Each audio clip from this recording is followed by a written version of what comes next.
Now let's turn to West Asia, which is once again on the brink of war. Israel's war in Gaza has been on hold for a little over a month.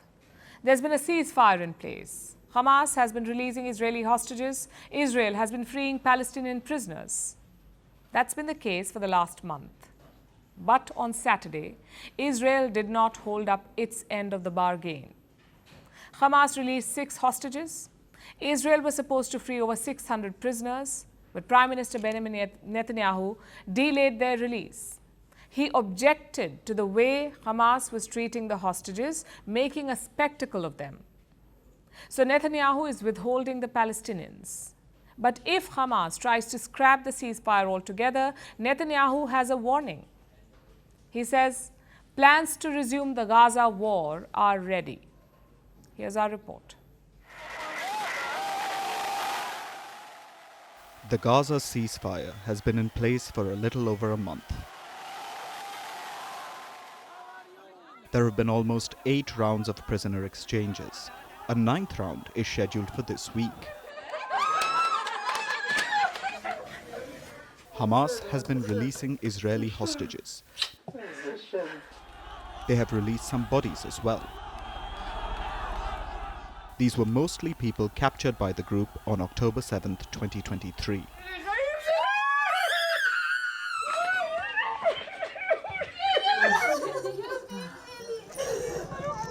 Meanwhile, Israel has freed hundreds of Palestinians that it had detained. The last exchange was to take place on Saturday. Hamas released 6 hostages. Israel was supposed to release over 600 Palestinians, but it did not. Prime Minister Benjamin Netanyahu delayed the release. He objected to how Hamas was releasing hostages. Hamas has been holding hostage release ceremonies. It has brought other hostages to these people it isn't freeing yet, just to make them watch the spectacle. Netanyahu has called all this degrading. The next exchange is set for Thursday. Hamas is supposed to release 4 hostage bodies. Netanyahu says he will only release the 600-odd prisoners after that, and only if Hamas puts an end to these ceremonies. However, withholding the prisoners wasn't Netanyahu's only threat. We are ready to return to intense fighting in Gaza at any moment. The operational plans are ready.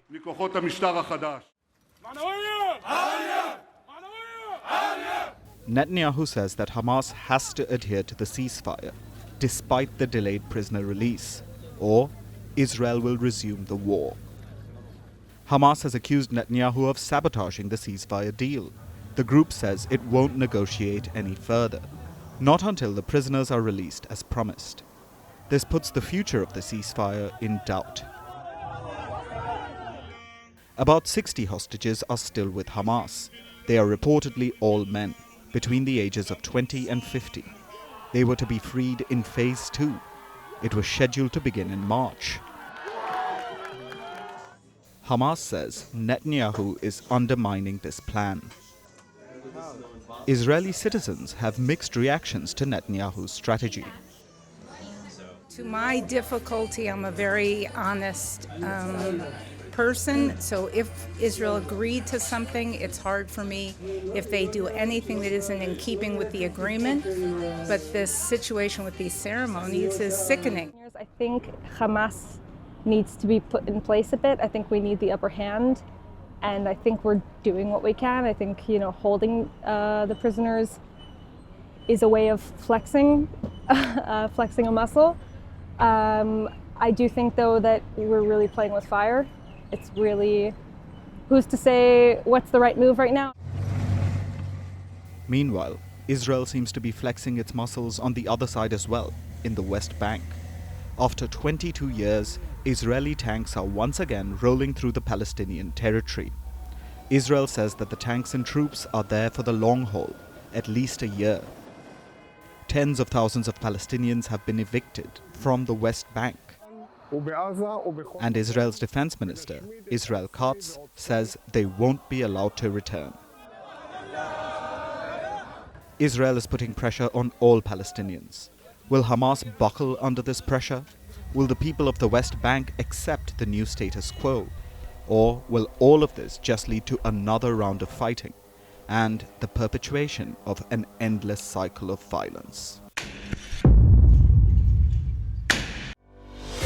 Merci beaucoup. Hi, how are you? Very well, thank you. Thank you for being here. Namaste, Mr. President. Barat Kelogon, Komeri Namaste. How many people generally follow you in interviews? Typically, in a month, we have viewers up to 150 million. That's more than twice the population of France. And in the last 2 years, we had 3 billion viewers. So I say, Laurent, this is your chance to be famous. You're on Firstpost. One word to describe your equation with Prime Minister Modi. Amitié. As India and France work together, are you creating a new era of non-alignment in the technology space? India is a training superpower. 1 million engineers a year, more than all of Europe and the US combined. So we have that partnership. We have a partnership on the environment and the economy. We also have civilian nuclear programs, and that is something we've developed far beyond the France-India relationship. So we want to work together on AI. And then comes China with its DeepSeek, creating models at a fraction of the cost. Did that innovation take you by surprise? Did that breakthrough make you sit up and think, what did the Chinese do and how? But what did DeepSeek do? They took everything that was already available from the last AI model, and then they recalibrated it. So are you going to ban Chinese AI in France? So we don't have this American approach of banning tech because of where it comes from.